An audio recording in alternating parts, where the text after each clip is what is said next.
Hola, muy buenas, soy Abigail de Rose English y hoy estaremos mirando Fluency Accelerator 5. Empezamos. Ok, entonces el grammar point que vamos a mirar hoy es to seem. So, ¿cómo usamos esta palabra en inglés? Vamos a mirarlo. La primera cosa a saber es que seem es un stative verb, que significa que no se puede usarlo con el gerundio. Y el gerundio en inglés es ing. Bueno, voy a hablar inglés ahora, ¿vale? Para que estamos practicando las destrezas de escuchar y también aprendiendo a la misma vez. Okay, so seem. Seem is a stative verb, and a stative verb is a verb that cannot be used with ing because it reports of a state. Okay, so we cannot use seem with ing. So how do we use seem? So we use seem as a linking verb, and it's normally followed by an adjective or a noun. So a few examples that I've written down here is Joan seems focused on her work. So Joan parece muy enfocada en su trabajo o sus tareas. The next one, it seems strange that no one told her it was Insect Day. Me parece o es extraño o parece extraño que nadie le había dicho que fue un día de training o un día de entrenamiento or training. También seem can also be followed by an infinitive with to. Okay, so let's have a look at some examples. So you never seem to study. They seem to think I betrayed them. You two seem to get along very well. Being alone didn't seem so bad to me after all. Why do you seem so sad? So in the first three examples, we're using an infinitive. The third one is a phrasal verb, okay? And then the last two, number 4 and number 5, we're using adjectives. So bad, so sad, right? So those are adjectives. So as we explained before, you could use seem with the infinitive, with to, and also with so and an adjective. Another way that you could use seem is using the words that, as though, as if, and like, okay? So a quick way to remember is just to write them down and just refer to them as you want to use them. So let's have a look at some examples of that. So the first one is, unfortunately, it seems that way. Number 2, it seems that the new manager wasn't as good as we thought. It seems as though she needed a new perspective. He seems like a nice man. It seems like years since I saw you last. So the equivalent of seem in Spanish will be parecer, yeah?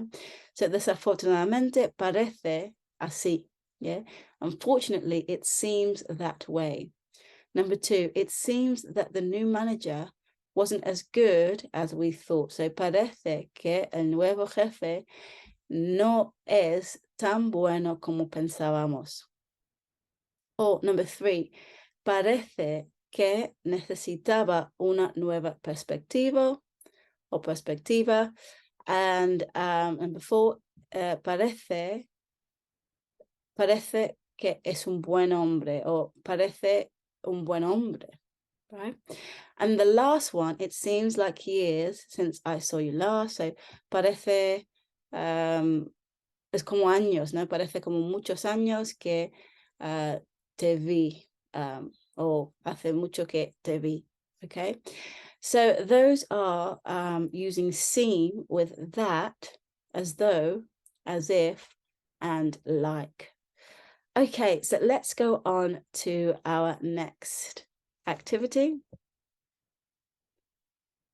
And I want you to be able to guess whether the sentence is correct or incorrect. Let's have a look. You did seem enjoy it. Is that correct or incorrect? And if it is incorrect, what is missing? And the correct answer is to. We're missing the to because enjoy is a verb. And if it's a verb, we have to use to. So you did seem to enjoy it. No? Good. All right, the next one.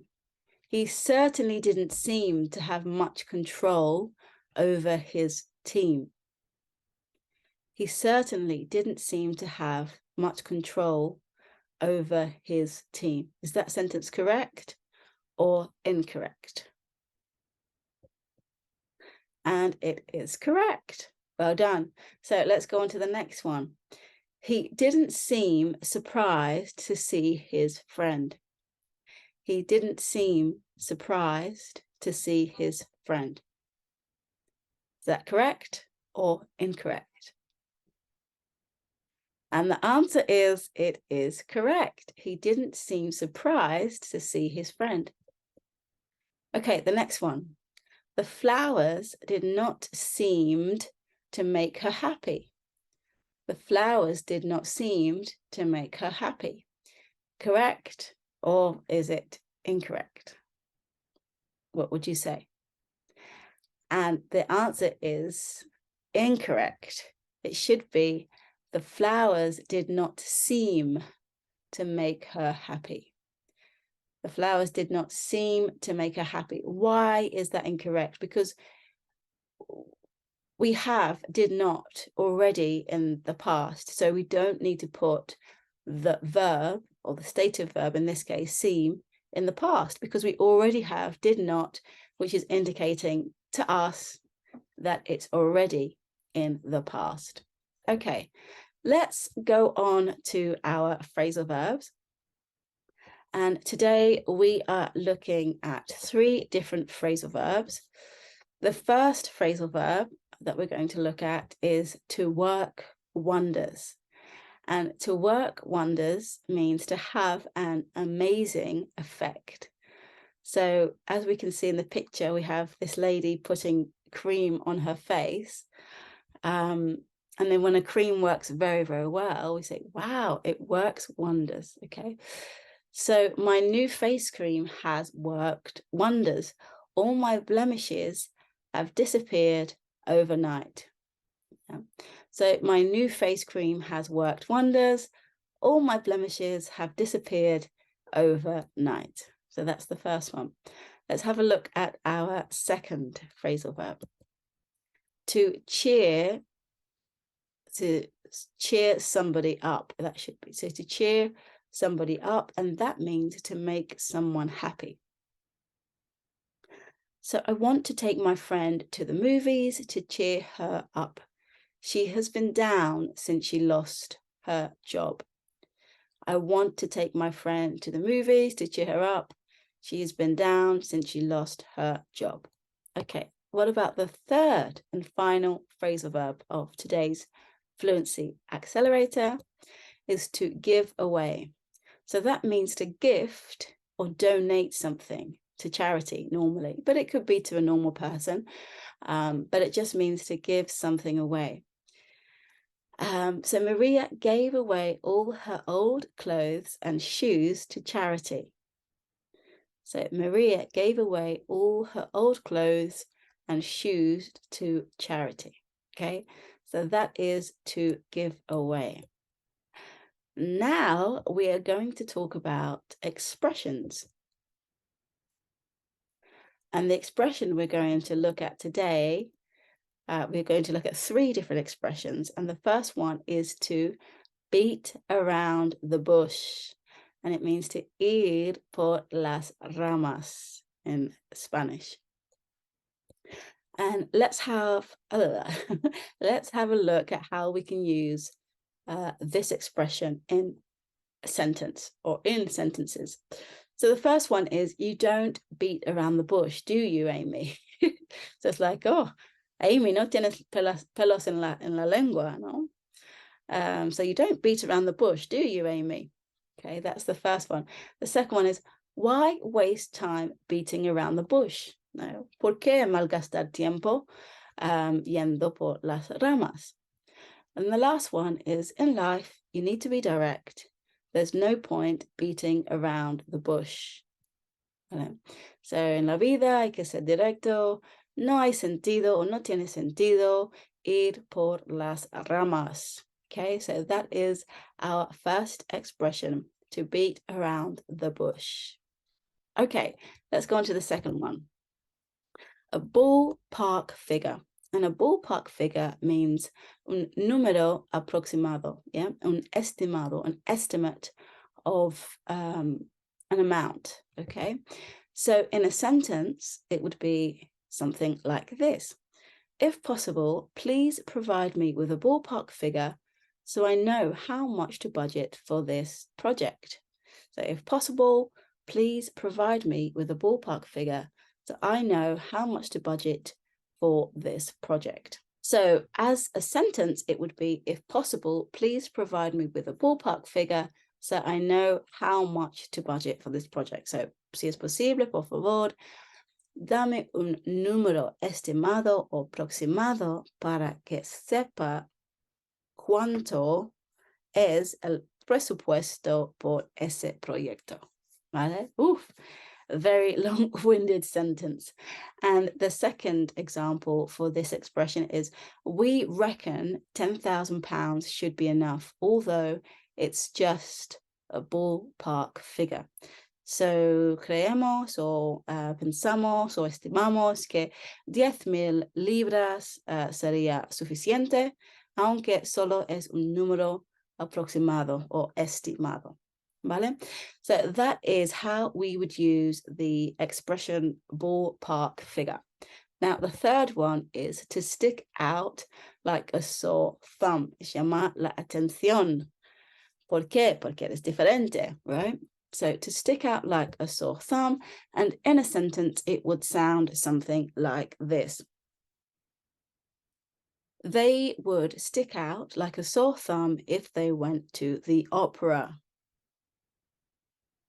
I stuck out like a sore thumb as I was wearing jeans and everyone else was dressed up. Yeah. So that is the expression for number 3. Now, lastly, we are going on to our accent tip of the week. And this week we are looking at the ending of the word able. Okay. So you can pause, say these words, and when you come back, I will pronounce all of them for you and see how many we got correct. So you can pause now. Okay, so how do we pronounce these words? The first one is acceptable. Acceptable. Valuable. Valuable. Durable. Durable. Comfortable. Comfortable. Able. Able. Presentable. Presentable. Okay. Well, I hope that has been useful, and I hope now that you can go out and use your expressions, you can use your phrasal verbs, you can use your grammar tip, and hopefully you will know how to also pronounce the sounds ending in A-B-L-E. Thank you so much for watching, and I hope to see you in the next video. Bye-bye.